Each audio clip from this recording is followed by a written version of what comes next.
Today, we're going to be exploring a new industry that we've not really touched on before, the world of competitive video gaming, esports. So to help us get a bit of an insight into that industry, I'm joined by my guest, Liam Brown. So he's going to be telling us all about the industry, how it works, and what it's like to work within. He's also got some great tips for anyone who'd like to learn more and get involved in esports, kind of career paths that are available and what they get up to on day to day, really. We're also, of course, going to talk about leadership and the lessons that Liam has learned from his time in what is quite a different industry, one that is fast-moving, future-looking, and technology-driven. So this is going to be, hopefully, quite an interesting episode.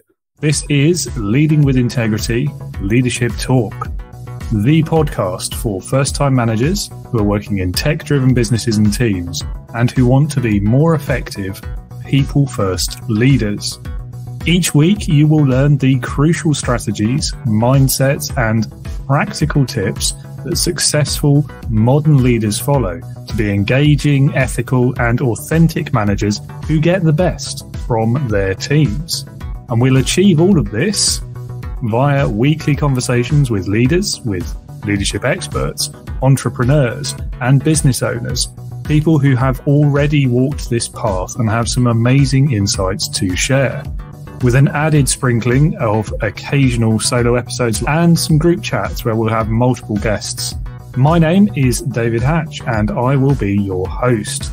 And leadership has always been a passion for me. After a career spent in a series of small businesses during 15 years in the aerospace industry, 5 or 6 of those at the end of that career were in a space startup in the UK. So trying to launch satellites into orbit, very cool stuff. And through all of that experience, I learned that the secret to successful management is in the ability to apply great leadership. And in turn, the secret to great leadership, it's all about your integrity, putting people before profits.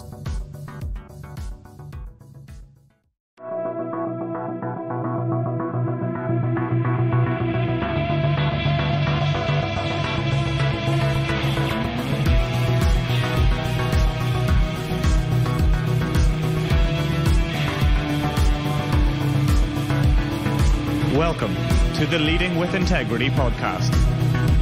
Leadership talk for the modern manager. With your host, David Hatch. Hello, listeners. Welcome back to Leading with Integrity podcast. Liam, thank you so much for joining me today. Not sure where you are, actually. Is it US or? Yeah, so the Knights Esports Group is based out of the U.S. on the East Coast, outside of right inside of the city of Pittsburgh in Pennsylvania. So kind of honed in here. I live right in the city, and while a lot of esports teams in general are in a virtual environment, this is an entertainment industry that exists primarily virtually. What is really cool is that our strategic partners are larger sports organizations here in the city. So the Pittsburgh Pirates, which is a baseball team, the Steelers, which is an American football team, and then also Wiz Khalifa, the rapper, and his Taylor Gang, which is his rap and fashion company. And I'm located in the city, and I usually will go to help staff in-person events. I'm on the ground in all aspects of this. I'm the one explaining to, old parents that worked in welding for the longest time of what this industry is to their kids. That's like jumping up and down in excitement, So I'm at all levels of this, man. Nice. Well, thanks for taking the time this morning for you, this afternoon for me, obviously, across the pond. Well, you've given us a bit of a taster there, but my starting point is usually let you introduce yourself and tell the listeners a bit about what you do, what gets you out of bed in the morning, and yeah, we'll go from there. Yeah. So my name is Liam. I'm a corporate partnerships manager at the Knights Esports Group. And my responsibilities lie mainly around bringing people together in different circles. So making sure that we can act as an authentic representative of esports as a whole and act as a leader in this space, because one thing that we can get into later is that our organization has surpassed just competition and just being a competitive force in different titles like other esports teams. We very much act as a leader in the space, from tech development to esports event and tournament league organizing, as well as developing the overall path to pro environment, from going to amateur to a professional player, as well as providing that safe network to bring larger diversity and equity and inclusion efforts into esports and gaming in an authentic way, right? So our efforts lie mainly in creating esports for all and bringing people together. And as a corporate partnerships manager, I look at our current sponsors and partners, and then I also look to the future and where we can bring greater brand representation into this and see what other brands are interested in building the space and getting in touch with that tech-minded, diverse 18 to 35 category who, are looking for greater experiences. And we want to look and see who can provide those experiences, right? So that kind of gives a little bit of background on me and kind of a little bit of background on our esports organization as a whole. Which begs the question, maybe it's an obvious one that you hear all the time. Apologies in advance if that's the case. How do you get into esports? Because it feels like, certainly for my generation, it feels like something where you just start playing video games and your hobby becomes your job. But surely it's not that simple. Yeah, well, it can be from which points that you're looking at, right? So there's two sides to this. Obviously, I'm on the staff side and the corporate side. So this pathway can be relatively generalized, and applying for jobs on Indeed and LinkedIn and those kinds of things on the staff side, because this is a growing industry. We're always looking for people with all different kinds of specialized skill sets. So we need people in marketing. We need people that can build the stages that we're going to be competing on, right? We need lawyers to facilitate contracts. We need sports marketers. Every skill set under the sun on the corporate side and the staff side we need. And overall, developing your expertise, bringing that to an organization as far as job skills go, can be a little bit more specialized. And what I encourage them to do to get their start is that you can utilize different sources of, again, bringing people together in social media with sources like Reddit and Eventbrite. I see a lot of people do when they want to host gaming events that are a little bit bigger. So you can go on Eventbrite, organize an event, promote it on Reddit to your geographic location.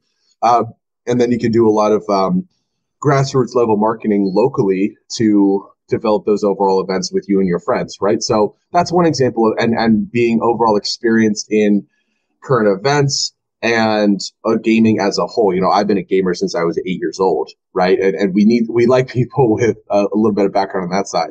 Now, on the professional and the influencer and the talent side, recruitment goes after around 3 different areas. First one is going to be your overall skill at the gaming title in question. Whether you're a competitive player, professional level, or amateur, or you're just an influencer, people like to see the person that they're watching do well. Obviously, we like to see the fail compilations at the end of the year, the funny things. Yeah, but a majority of the time, we'd like to see you win. And we want to make sure that the organization or the team that you commit to, if you're not bringing them all the way to the championship stage, you're at least being a really potent force in the field. So that's number one as far as on the talent side of recruitment. Number two, it's going to be overall social following. So ideally, your fans are going to become our fans, right? That kind of mentality. And, the social following and your reach, and not just the overall number of followers you have, but the engagement rate itself.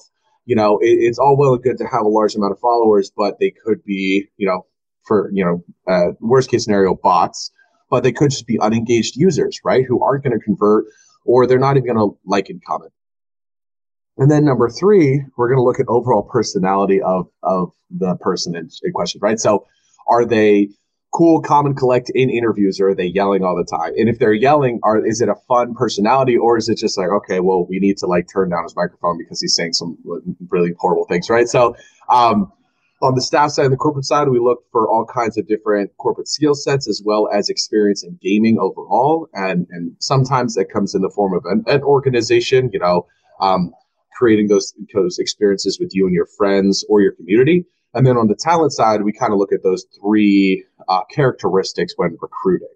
That kind of gives you a lay of the land as far as how do you get into esports from a baseline level. For you personally, I guess being a gamer since the age of 8, that answers that question as well. Yeah, man. I used to play Madden and Tekken with my dad. My mom ended up stopping us playing Tekken because it was too violent. And then every day I would go, well, every week actually on Friday, my friend and we would trade games with each other in our backpacks. And, that's how I found Gundam, Dynasty Warriors Gundam, which was a really fun hack and slash game. And then from there, it was just like trying different games and just seeing what I vibed with. And thankfully I was able to find, Warhammer 40K Space Marine. That was it was really influential on me from like a storytelling perspective, as well as just like brutality of gameplay. And it really opened me up to other titles, which I was like, maybe I won't, maybe I'd be a little too violent, but like it opened my eyes to that. And I ported from that over to Skyrim. And then, I'm just constantly in a position now where I'd like to commit to research and understanding this overall field. So I do try to play different games when I can. And as far as my background in esports, we talk a little bit about communication and bringing people together. I found esports and something that this is like, I wanted to invest myself in this in my senior year of university. So relatively late in the game, and I had bounced around different career prospects in my time in university. And I'm no stranger to the, I don't know what to do with my life question. And I encourage nobody to give up. I want everybody to just keep on looking for their thing. And in my case, esports was my thing. I started getting in contact because I was in a tech internship with, over here in the States, we have this company called CDWG, and relatively larger tech provider for universities and office buildings. Yeah, and you need anything like chairs, desks, computers. And in my senior year, that was COVID. So it was the first year back in the university after COVID, and the company was doing a big push with Lenovo's Legion line. Yeah, it was the Legion line. And specifically for esports, because it was a completely virtual experience. People could still have that team-based strategy and team-based varsity level experience of bringing people together and, that kind of experience while in a virtual setting. So then that's where I really got my start as far as like esports overall. And I found out that Pittsburgh had an esports organization located here. And I was like, look, I'll do anything. Like, I'd love to work for you guys in any capacity. I'm local. I can make it if you guys want to do in-person events. I have suggestions of what cool stuff we could do. And then, thank God they hired me. So, yeah, got to ease into it. Yeah, fair enough. Yeah, loving the Space Marine reference as well. I've put endless hours into that game myself. Yeah, are you excited for the next one? Oh, very good trailer. Yeah. Oh yeah. The it's so interesting having like the Tyranids, because we went, you go into work like the first game, and it was like orcs, which is like obviously, but like they could honestly, like, instead of doing that story, they could have just told the story of Hell's Reach. That would have been like all is lost kind of mentality. Only one guy lives, that kind of thing. But, this is a really cool story as well. And plus they got some real cool star power. The voice actor used to be on Vikings. So everybody in my age group already knows like the cast. It's like star-studded cast here, people. Okay, this is pretty cool. Yes, indeed. And so esports as an industry, I mean, it's in the grand scheme of things, it's relatively young as an industry, but it's also made incredible progress pretty damn quickly, actually. So what else kind of sets it apart from other industries, and where do you think it's going to go in the future without giving too much away? I think that the first and foremost, I think that its accessibility as a form of entertainment and the interactivity that the fans have with it is next to none. Constantly, it's not every day that you see, different teams that go into the World Cup. It's not like they're live streaming their practices. It's not like the fans can watch the practices. It's not like the fans can like see into the locker room and hear the locker room talk. Like in esports, you're very much able to look at every level of the experience and engage with it. You can comment, you can be a part of the live Twitch chat, and you can converse openly sometimes with these like influencers that you follow. And then the overall esports tournaments themselves, you know, they are like, they don't restrict on overall like attendance. So like anybody can go in attendance, and a lot of the times you're going to see the influencers that you follow in attendance as well. You know, so it's accessibility and the ability of the audience to engage with these influencers and these players on a personal level is what has allowed it to really flourish. And the fact that you can watch this as a form of entertainment on any kind of device has also allowed you to, again, bring people together. You can watch it with your friends. You can go on Discord and you can have, like, you can bring your friends on your server and you can all watch it from when you're at home. I think that is really, really helpful in the overall ability of esports being able to grow. And it's been able to grow across the world, and it's growing even faster in regions such as Asia, right? Now, as far as where it's going, I don't really think it's going, since with Apple Vision Pro, this is a current event. I don't think it's really going in the direction of, hey, let's all get on our headsets and watch this yet. Okay, so now I was ranting a little bit about this yesterday. I just want to rant on a little bit more. I'm not going to make my friend group each pay $3,500 to, you know, watch the same form of entertainment as me. I'm nicer than that. And also, I don't know if you've ever, you know, played on like any games on VR. You can't look away. So it very easily can you get nauseous, you know, 30, 45 minutes in, and you get weirdly sweaty. I don't know if any of the viewers at home agree with me there. Like I played, and I was like, all right, well, you know, 20 minutes in, I've never sweat this much before when playing video games. And I walk on the treadmill while I'm playing games, and I still, whatever. Anyway, so we are not at the level yet where we can do Ready Player One style VR combat with our friends. But one place that I really see further growing is alternative viewing platforms such as Discord. I think a lot of people are going to be porting over to their fans, influencers, players. I think they're all going to be porting over to Discord itself because first off, it is the most advanced and easily accessible metaverse experience available to the public. You know, it's one of the reasons that a lot of these other virtual reality companies are losing out marketing dollars on their overall metaverse strategy because we're not, again, just like I said, we're not always in VR headsets whenever we go to work, right? It starts in, you know, I start a chat with a couple of my friends, and then we go from there into, okay, I got a little bit more time. You want to like watch a video together? Okay, I got a little bit more time. You want to game together, right? And it starts with with that, and then you can go in and you can be like, hey, we can watch this streamer for a little bit. I'll share a screen, or let me drop the link, and then we can all watch it together. And I think, because of the interactivity from that point, more and more influencers are going to be, hey, join my Discord. We'll have an AMA session on Thursday, and then on Friday we'll play together. And I think that technology specifically has brought the overall gaming and esports ecosystem to a wider level, to include that grassroots level of experience where you're able to game with your friends. Oh man, I'm getting shouted out by the influencer that I follow while I'm playing against them. You know, so I think esports and gaming overall is going to shift more to Discord overall. Especially with some of the controversy surrounding Twitch right now, you know, who knows where that's going to go. So I think more and more organizations are going to try to get in touch with the people, and and I'm biased. That's where I want it to go as well. You know, so that's one of the things that my company's working towards. Interesting stuff. Yeah, a lot of comments I can make there. I mean, first of all, on the VR thing, yes, I have had similar experience.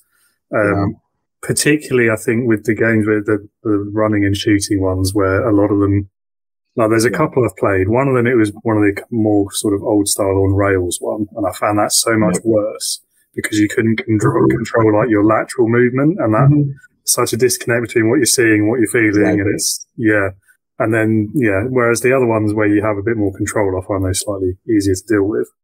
Also, movement in game is a little bit tough too, because a lot of games will either choose between one of two options. They'll do the teleportation technique where you like point and you like go to there, or they'll use the overall analog stick Actually, well, there's three options. We'll get to the third. There's the analog stick, but then what you're seeing is all of it move towards you and all of the scenery move around, which is tough for your brain to process if you're not used to it. And then number three, there's a couple of different companies that do omnidirectional treadmills that allow you to hook in and you're able to like run around and stuff in game. Now, here's the thing. It's not real running. You have to wear a specific slides on your shoes. And you basically like, it's like wearing furniture slides and then going to like the mall and going on that tiled floor. It's hard. It's hard to do. Like, so, you know, VR is a little bit further away from the overall immersion of the gaming experience, more so than they like to admit. No, that's good. I had seen a couple of those treadmill ones on like the crowdfunding sites, but I didn't know you had to wear special shoes. That's interesting. Yeah, Virtuix is, shout out to them. They're doing amazing stuff. It allows you to also like crouch in game as well. Mm-hmm. So as far as like the whole stealth mechanic, especially in the game, I always gravitate towards Skyrim because, you know, they were one of the most open about the whole VR experience in game. And, you know, being able to crouch in game and go forward like that, it's like, okay, on the surface, it's pretty cool. But then you got to wear furniture slides to do it. And you're running on a tread. I don't know. It's tough. It's a tough racket, and I'm not completely against it. It's just like I'm slow to adapt to it, and that's probably where I'm at with that. Yeah, no, it's very interesting though. I hadn't realised that, because it's a shame because that felt like it solved the problem. You could get the best of both worlds. I don't know if you've seen it. It's like this. It's like the platform where you're running on is like this. Okay? Yeah, I've not seen it in person. No, you want it to be a little bit like bigger. I feel like. But then you worry about it. It's like, well, first off, it's one of the first VR omnidirectional treadmills that are available for private sale. That's awesome. But you got to worry about how much space is this taking up. The thing is not movable, man. It's like a tread. I don't know. An oven is more movable than this thing. I feel like, I don't know if you ever had to get your oven or your dishwasher replaced, but like, it's like, all right, what do we grab on? There's nothing to grab on. Okay, cool. We're going to like damage the floors as we move it about. But this thing is like this, and then the base of it is like this. So you're like, okay, I guess I'll put it in a corner. Oh, wait, I can go around like this. So I'm going to be like against the wall. So, yeah. Yeah, and I suppose putting it on wheels so you can stow it away somewhere is probably a bit self-defeating, isn't it?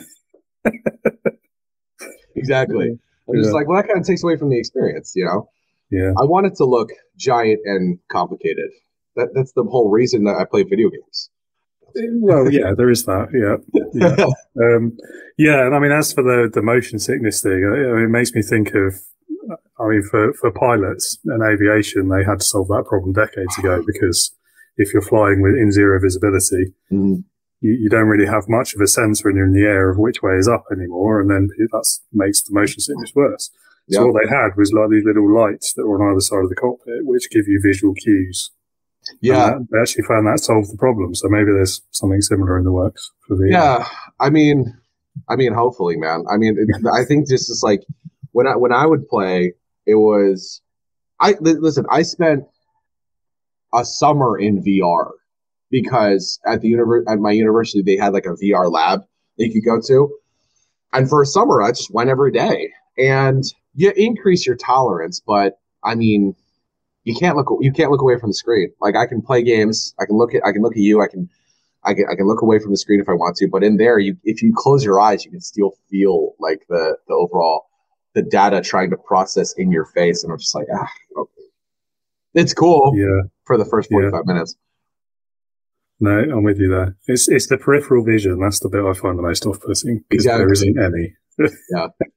Yeah, I'm just like, Yeah. Anyway, we mustn't talk about that for the whole episode, much as I That's all right. So what are the toughest challenges then you face in managing an esports team? I think that constantly, before what I thought was the most challenging thing was talking to people about this and making sure that they don't automatically write it off as, oh, well, this is like a younger audience group that we don't want to be a part of or something like that. That's what I used to think it was. Now more brands are becoming accustomed to the simple fact that gaming overall and esports fans overall are part of the 18 to 35 category. So there's a majority of them are 21 and up, and it's more of a adult oriented pastime, right? Because more people are, once they have the income, they're able to spend it on, optimizing their overall their gaming space. They'll pay for the lights, they'll pay for the gear. So that's what I used to think. I think now what I think is the toughest part for me as kind of like a partnerships manager over here is like constantly trying to see and manage what the connection is for a brand if they want to get into this space. So I'll give you an example. If they're like a trash company, or they're a fertilizer company, or they're like a B2B strictly like metals and special metals group that start trying to get into esports, right? So it's framing and creating the overall the gaming and esports campaign for those specialized groups that are not consumer facing, I think sometimes is the biggest part. And what's cool about esports is that it's a really good B2C and B2B visibility tool and industry overall, because we utilize different data collection platforms, and we were the first one to use this one brand called Zoom, I believe it is. And now a bunch of different organizations, esports and gaming organizations, utilize their service to track their campaigns as well. So we were one of the first ones to bring them into the gaming and esports space overall, right? So I think overall the crafting of campaigns to make sure that it's not a simple logo placement on the screen, and in fact the overall campaign is something authentic and makes the viewers feel good about the experience, so that if they feel good about the experience, then that brand that provided the experience is top of mind whenever they go to make that purchasing decision. So to answer your question, the most challenging part for me is making the overall campaigns and making sure they're truly unique and authentic, right? A lot of people try to say like authentic this and that, and it's an overused word, but I like to make sure that it's truly fits that category of verbiage. Fair, yeah. And we've already spoken a bit about VR and some of the other new technologies, but I mean, esports, the clue is in the name, isn't it? It's always going to be tech driven, isn't it? It's going to be presumably at the forefront of new technologies. Yeah. Keeping in mind, like one of the things that I hope to see is XR ability, so like extended reality, which is easy to use. There are tons of different extended reality glasses that you can purchase, and it just appears as a pair of glasses that are connected to a little battery pack that can fit under the collar of a shirt, and you have a 168-inch monitor available to you and only you. And it can connect to your, all of your different, streaming accounts and your Xbox and your PlayStation accounts. You can game anywhere. It can connect to your Nintendo Switch. So you're on a flight, you can game, you can work on whatever you need to work on, right? So I think that is some of the interesting technology that's coming into the overall tech space that can port over to gaming and esports in, again, an authentic way, because if I'm over at grandma's house, why would I try to game on this giant TV when I could I could do this instead, right? Again, there's something to be said about the overall sharing of the experience, bringing people together, and if I have extended reality glasses, nothing beats a TV where we're all able to game split screen 1v4, and we're able to just game that experience. But so we'll see how that goes as the technology becomes more. It's already accessible. Now you got to bring the price point down so more people can enjoy it, right? Yeah, well, that's the real challenge, isn't it? Exactly. Sadly, out of all of our hands, I suspect. But exactly. Yeah. I mean, I like some of the augmented reality ideas as well. Which is very similar to what you're talking about. It'd be good to see those come into the gaming world.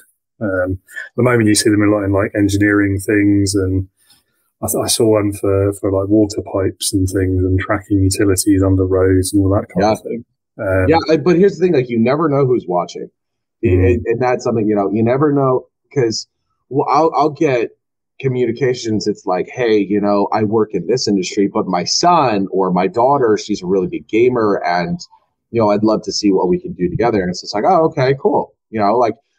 And in those spaces, it's just like, you never know if like, oh, well, my dad is an executive at an oil and gas company and he requires these kinds of like deep sea tubing and stuff like that. It's like, okay, well, there, boom, you have that there, right? So you never know who's watching, and there's connections to be made everywhere at every level. Doesn't matter who's watching. Yeah, absolutely. And so with such a rapid pace of change when it comes to the technology, how do you keep up with that? It's very helpful to have, okay, so first off, we're at a first name basis with a lot of the developers. So the developers that we run events for or compete in their games, in esports overall, the governing bodies for different gaming titles are going to be the gaming developers themselves, right? And from there, we have first name. We're on a first name basis, and we're friends with the developers. So the people who are actually developing that technology, they're going to be telling us about it. We also have friends at a lot of different gaming news organizations and tech news organizations who are able to give us the readout on what overall is going on in the space and how it could positively or negatively impact us. And I think third is that we have several different micro influencers under our belt, and we are also in communication with the micro influencers that have to stay up to date. So we're hearing about a lot of the different news and developments in this overall industry from many different sources at every different level. So that's what allows us to stay up to date and making like cool, different decisions based off of this information. We're able to pivot and make sure that we're constantly, moving forward. And that's mainly how we stay up to date with a lot of this. And you mentioned earlier you're developing technology yourselves as well, but I won't ask in case it's secret. So basically, I won't go into crazy detail, but what I will tell you is this: it's technology that allows you to boot up in game straight from a communication software, and allows you to boot right in game with you and your friends at the push of a button. Now and with it there will be no more, oh man, I got to get paired with my friends. Oh, I'm at a different rank than that. It's going to surpass the ranking process, and it also is making gaming safe again because you're going to be gaming with people that are already vetted, and it's going to remove the possibility of gaming with strangers. So it makes gaming safer for everybody that wants to engage with it. It also will allow developers to launch their games directly to the fans instead of having to go through a third party. And it's truly disruptive technology that I'm really excited to bring about. I was just told by my boss and my other boss that I'm not supposed to talk about, specific details about it last week, but this is a new week. So, we'll see. No, just kidding. But yeah, so that's kind of the technology we're developing. Again, bringing people together, and the overall gaming experience is at the forefront of everything that we're doing, because when you provide for the fans provide for you as well. That really, I mean, I didn't go into such strict detail, but that gives you an overall, this is what the technology is. I'm going to date myself here by telling you the story of my first online gaming experience waiting for the dial-up modem. Oh, wow. Okay. So yeah, anything beyond that for me is amazing progress. So being able to do it at the click of a button and almost instantly is, I never would have dreamed it. Yeah, so James O'Connor, who was he's our president and founder. He was a professional player in the CSGO space, and he became a coach, and he was the first one to bring a North American team to the World Finals. And he was the first one to do it in CSGO. And he would run different servers for the professional players when he was just on the come up. And he's just like, look, I just want to play with you guys.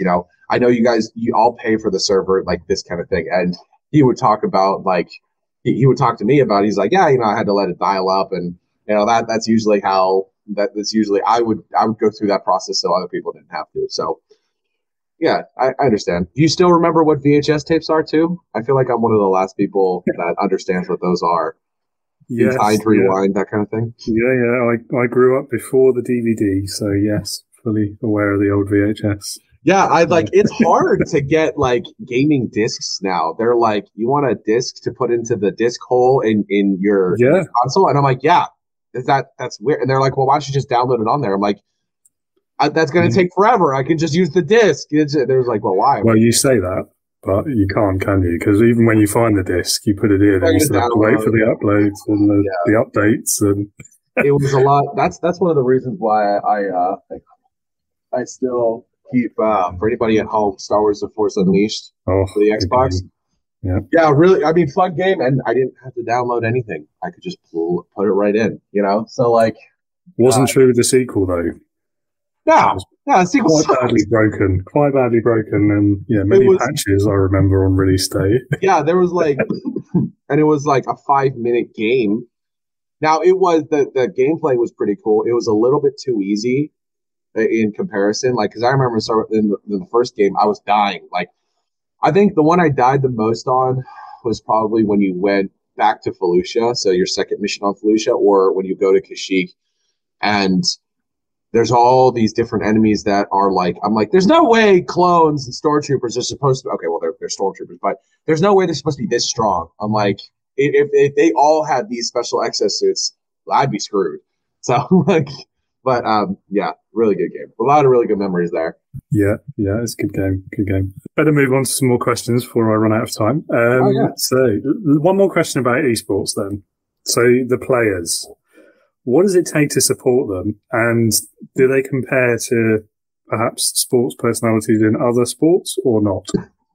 You mean like, are they divas or not? Yeah, sometimes they are. No comment? Yeah, I mean, sometimes they are. Sometimes they do have like more lofty expectations of treatment, or they have lofty expectations of how they're going to get to a location or be treated at their location, right? So I think one of the best ways that we're able to support them is by not necessarily enforcing, but encouraging positive habits, right? And encouraging the overall balance, making sure that they are indeed, their nutrition and their fitness are toned in so that their receptors are constantly firing, that they have overall, they're able to move better in game. Overall esports performance, when nutrition is dialed in and your fitness, you have a regimen down, your sleep is dialed in, you have all these those positive habits, your overall performance in game is going to drastically increase. And that's something that we try to look at over on our side is, okay, how do we balance in the training, the scrimmages, and the overall performance at the competitions, and while making sure that they are constantly getting an influx of these more positive reinforced habits. So that's number one. Then number two, we try to look at overall mastering the crucial skills necessary to different games, right? We used to have an Apex Legends team. One of the things that we would really try to instill to them is the skill of movement. So movement in a lot of first-person shooters is paramount. It's one of the best ways that you're able to not die, or you're able to get the upper hand on other enemies. Movement there versus in Rocket League is a little bit different, but you could argue that it's the movement has to hone in more on in-air skills. So how you maneuver your vehicle when it's in air in order to like shoot, make sure you make the goal and you have control of the ball in game. So honing in on the coach's perspective, honing in on the various skills necessarily in those after forming those positive habits, and then making sure that if they do wrong, they know where they did wrong. So a lot of analysis of your performance versus the other team's performance in game, analyzing those and developing strategy based off of those. That's kind of like where a lot of the training goes on the esports like athlete side. And I think that as people become more aware to the fact that the professional career for a lot of esports players is a little bit shorter, right? You're getting people when they're in their, late teens, like in your 18 and early 20s. And if they don't develop a lot of these good habits, their career could be as short as, 3 to 6 years. They can be left being very burnt out at the end of it, not wanting to return back to the industry or not wanting to return to gaming in that title overall.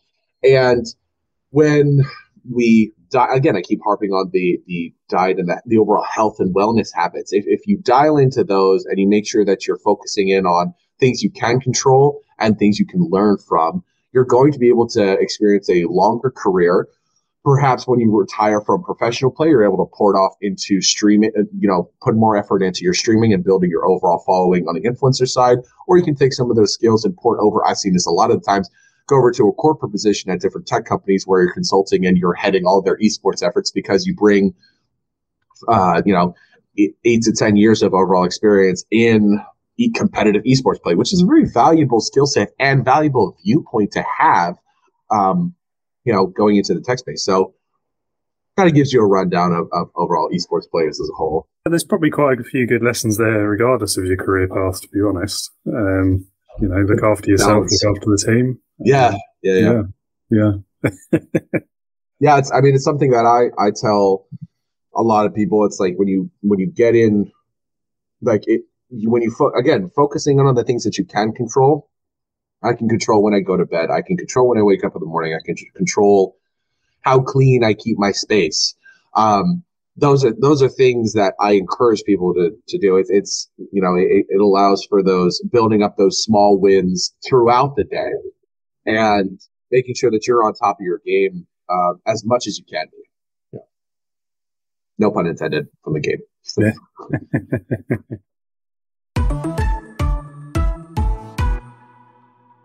Well, let's talk about leadership. So first question on that one. What is the biggest leadership lesson that you've learned in your career so far? It's got to be asking questions, making sure that you do your own research to the best of your ability, but that when you get into that meeting or you get into the call, or you get in contact with that person that you have those questions, you are making sure that you are able to be, for lack of a better term, the idiot in the group for those first two or 3 seconds after you ask the question, because temporary discomfort for long-term value.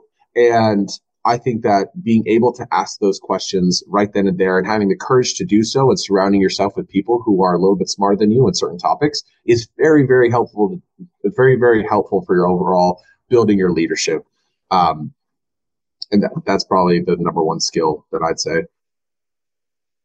Yeah, I like that. Yeah. It reminds me, I had a teacher when I was a kid and instilled in me very early on, ask the question and don't be afraid of looking stupid, because 9 times out of 10, somebody else in the room has the same question, but they're too scared to ask it. Yeah. In math, people are going to have questions all the time, but people don't ask questions. So then everybody loses out, right? Or you're one of the few people that do ask the questions, or you just stay in after class. Now, imagine if you develop that habit early on of not being able to face that very, very small inconvenience or that very small fear. And imagine if you take that to your adulthood, how detrimental that can be to your overall success as a human being in all aspects, It's like, how would you ever order food at a restaurant if you were constantly afraid? It's like that. Now I see people who are just like, I'm scared of ordering. So that's why I like going to restaurants where there's a tablet where I can order online. I'm like, dude, I'll just go up and ask the guy.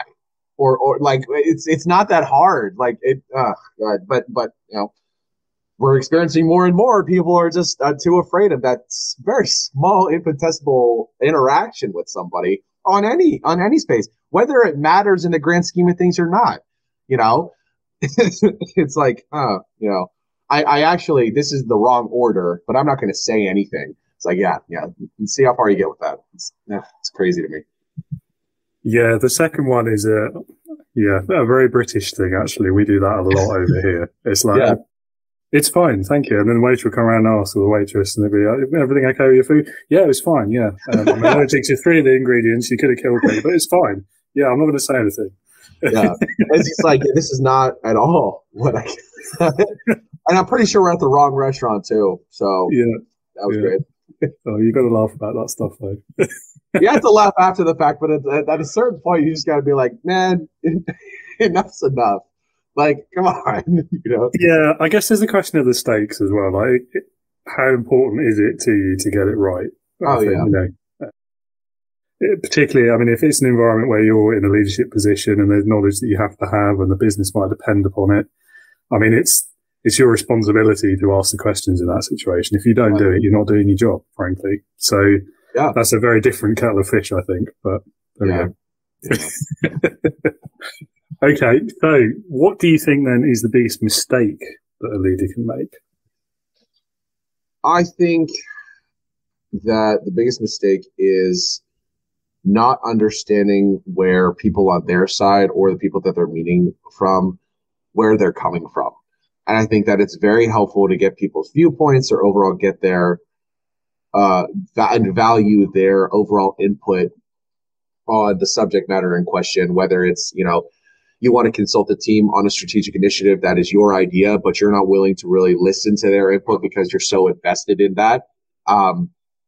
And you're just really looking for validation and you're just looking for yes men. I think that overall making sure that you value the opinion of people that are on your team and making sure that you keep in mind their suggestions are coming out of professional curiosity, and also making sure that the overall team wins as opposed to just one person gets their ego boosted. I think that's more so a big mistake that I see in some leaders. Yeah, definitely. It's one that comes up fairly often as well. I think it's similar to the point about asking questions, isn't it, really? If you're not asking the question from your people, and your people are at the end of the day your organization, without them, nothing's going to get done anyway. Yeah. And they're the ones who are going to see the impact of most of these sort of grand strategies that might be floating around in your head. So if you don't get their input on it, A, they're not going to implement it, and B, it's probably not going to work. Exactly. And this is and then the person whose idea it was that was scared that anyone who was going to say no or give him criticism, he's going to be like, well, why didn't this work out? It's like, it was never meant to work out. It wasn't the right time, or these factors, you didn't think of these factors. It's like, Yeah, it's too late, isn't it? If you ask the question after it's already been done. Yeah. Another mistake.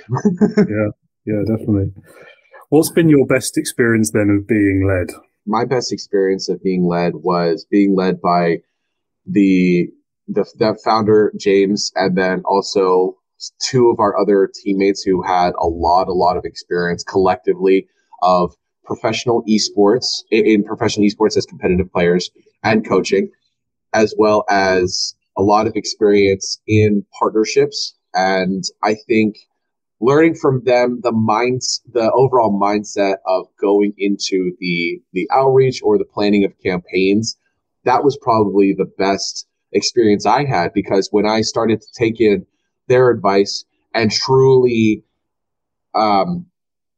really take in this professional advice that had been accumulated over decades of experience from three separate executives, I really started to experience a lot of not only positive feedback from clients, but also a lot of KPI and metrics that I follow for myself were increasing it, and we're just increasing, right? So I was experiencing greater callbacks, a lot more positive reception to campaign development. And I think that listening to people who are truly qualified, and that's not easy. Sometimes you're going to be getting trained by someone who's not very experienced, but they're just saying stuff that sounds good, or that sounds like it would be good advice hypothetically, but they don't really have any experience of that. That's something that I have experienced in, previous employment.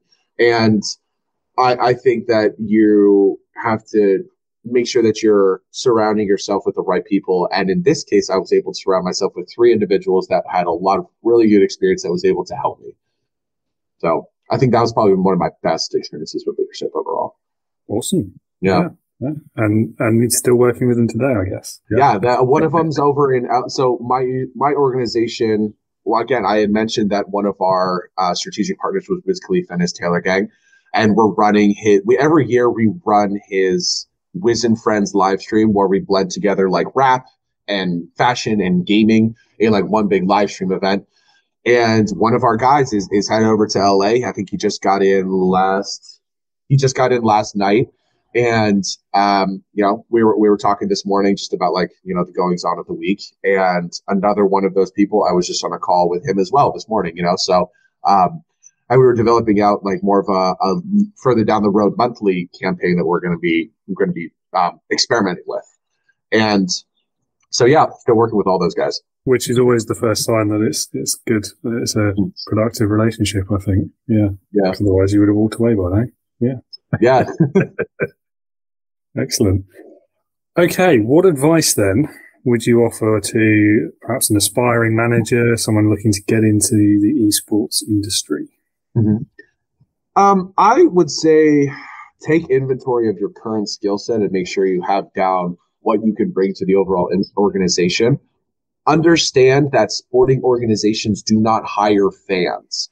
They don't hire fans. It's very tiresome for them. So you want to be a fan of esports and gaming as a whole and and understand the field, but you don't necessarily want to be like a crazy, not trying to pun Fnatic, because Fnatic is one of the biggest esports teams over where you're located, but you don't want to be a crazy fanatic about that team that you're applying to,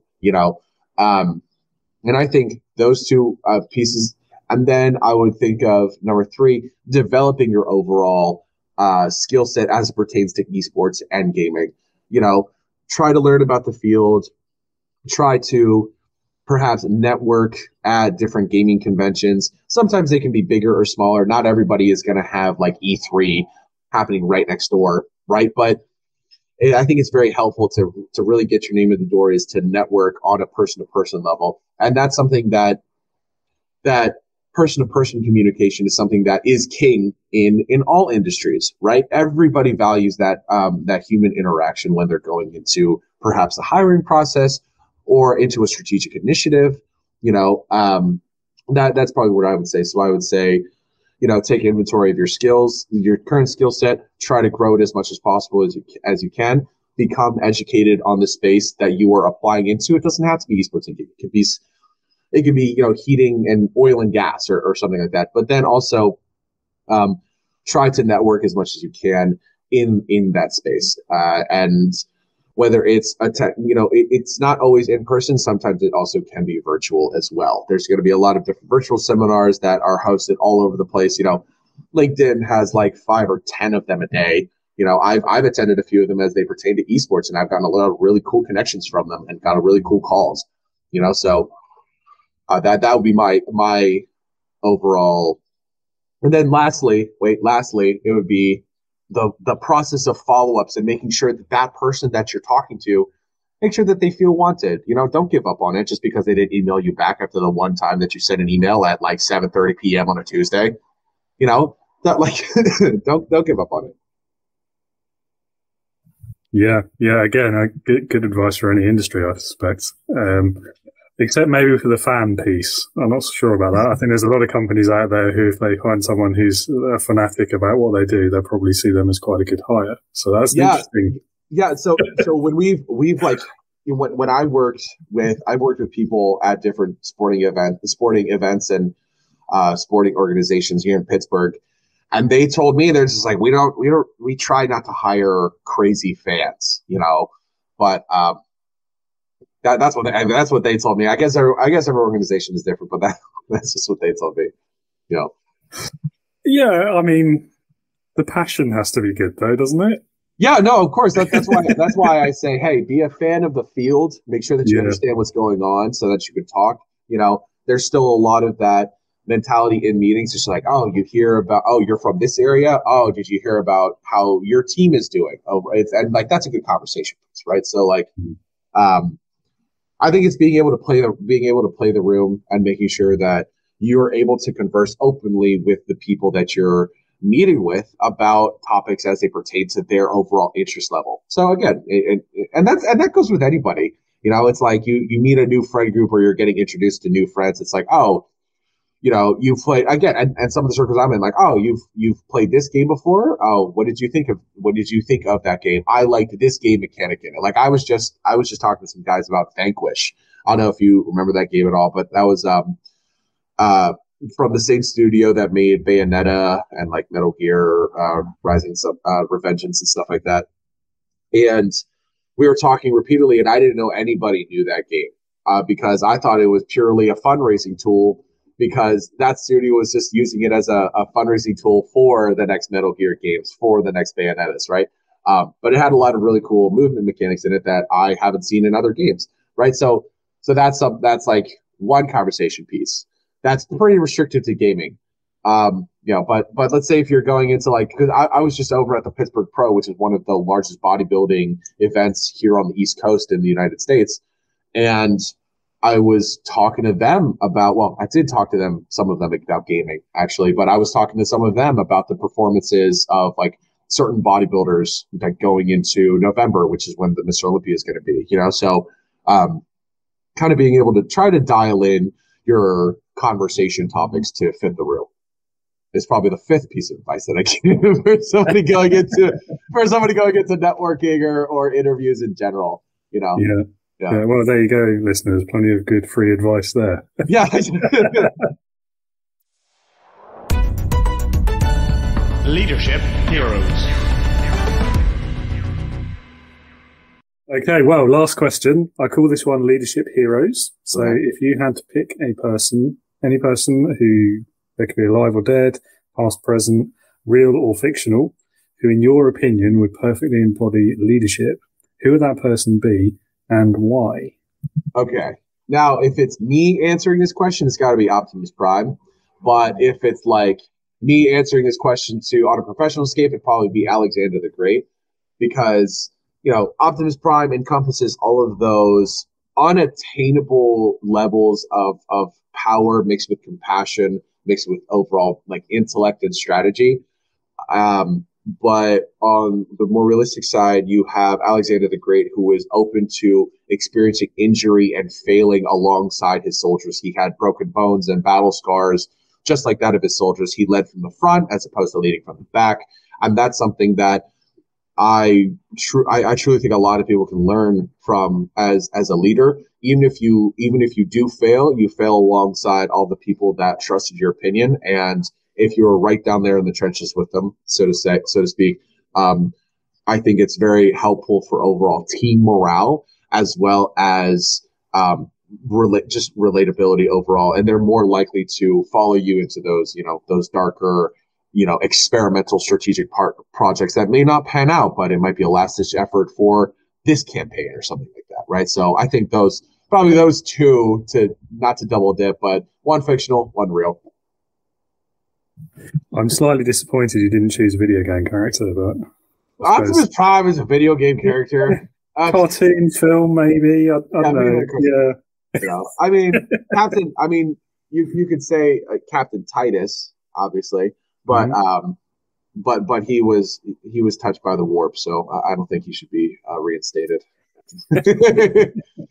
Nobody who's been touched by chaos should be trusted. No. Especially with the lion back, we need to make sure we take a greater stance against the heretic. Yeah, I don't know. I think there's some political things around the whole Imperium of Man and whether they're actually good or evil. Well, I mean, they're the de facto good guys, right? Are they though? No, nobody is. I mean, nobody is. Not even the Tau. Nobody plays as them. Let alone, You could also say the Dark Eldar are the good guys, right? No, from a certain point of view. Yeah. Oh, yeah, exactly. From a certain point of view, right? So I guess everybody.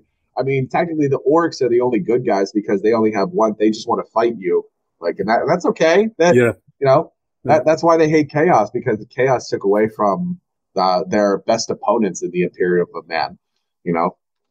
Good enemies is hard to find, right? I think that's the quote. Yeah, I know. I think you're right. Yeah, the orcs are certainly the most authentic, aren't they? They say what they mean and they do what they say. Yeah.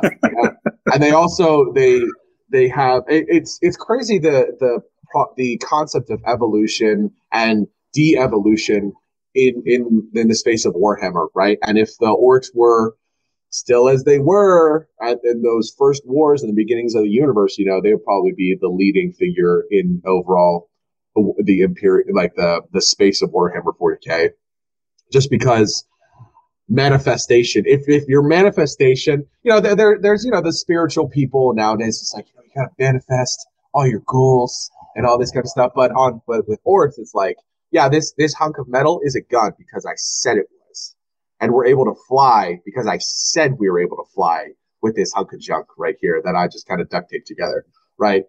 So if that was more like honed in, that'd be a very potent force. You know? Yes, yeah, and Alexander the Great as well, I think, is quite a good pick for all the reasons that you've given. But I think he's such an interesting figure historically as well. The man he achieved in such a relatively short life as well, and died quite young even for the time, and it makes you wonder as well, like if he survived longer, what would the world look like today? And would he have wanted to survive longer? And you know, you could argue like perhaps he would have. Perhaps he challenged fate and he challenged destiny. Like, yes, if you do go to this era, you will die here. But he still challenged it, and even though the outcome was stated, and he was somebody who lived by fate, right? So he felt in his heart that he was fated to, as a demigod, to go out and conquer and conquer and conquer. So I think it would have been cool to go back and, you know, move the arrow, that because nobody really knows how he died, right? And to move that arrow, or to put that wine away from him more so he didn't drink as much, or to move that arrow that shot him over more so it grazed his shoulder, as opposed to, like, you know, hit more of a fit, you know, hit him in like the vital organs. You know, it would have been cool to see if he did conquer Asia and, you know, incorporated more elephants into his armies as opposed to just kept fighting them. That would be terrifying. Oh my God. Can you imagine if you're just like, I don't know what that animal over there is, but it's massive and it's giant and gray. Yeah. That'd be so scary. Be quite scary, wouldn't it? Yeah. Yeah, I don't know. I mean, I was reading an article about him a few weeks back speculating on the cause of his death ultimately, and had all these medical experts commenting on it. And the prevailing theory now seems to be that it was some sort of cancer. Oh, Jesus. Yeah. Wow.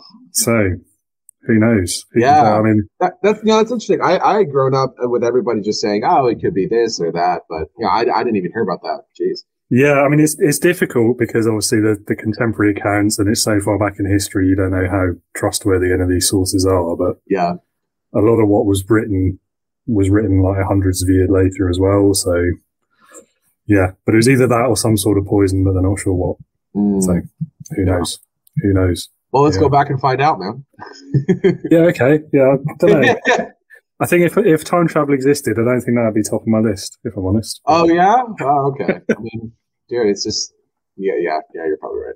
Yeah. I'd like to, I don't know where I'd go back. That's a good question. Because there's so many places I want to go. You know? Yeah, it's a tough question. I don't know if I'd want to go back. I might want to go forward if that was possible. Oh, that'd yeah. be more interesting, but. Yeah.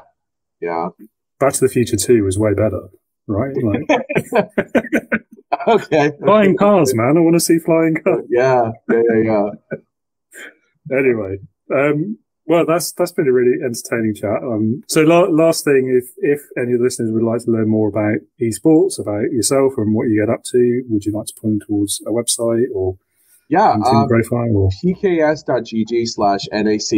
My organization, as I've talked about, we try to be a leader in the space. We're running the entirety of the North America Valorant Challengers League. And if you look at esports overall, what gaming title really hops out? Valorant really hops out as the top esport right now. So that's probably the biggest thing that we're doing right now. I'd highly encourage everybody, even if they don't really like video games or just kind of get acquainted to what sponsorship looks like in esports or what that kind of looks like. Highly recommend you check that out, pks.gg/NACL. There you can find all the tournament highlights of what's been going on. We're going to be starting the finals in the Ascension tournament pretty soon. And we're also going to be running it for next year as well. So definitely check us out. Follow us on some of the socials. If you go on our Instagram, you'll see I'm in some of their videos too. So, you know, being in front of the camera isn't always my strong suit, but sometimes, you know, sometimes I do okay. But I think probably those two is where I direct people. And then number 3, try to connect with me on LinkedIn. I'm always looking to discuss opportunities with you guys and just overall make sure that I try to put a positive face on esports and gaming. So if you guys have questions, feel free to connect with me and message me. Awesome. plenty of options then. So I'll put some links in the episode description so everyone can find that easily. Well, Liam, it's been really entertaining talking to you today. Thank you for humouring all my points of view on video games. And yeah, thanks for your time. Awesome. David, thank you so much.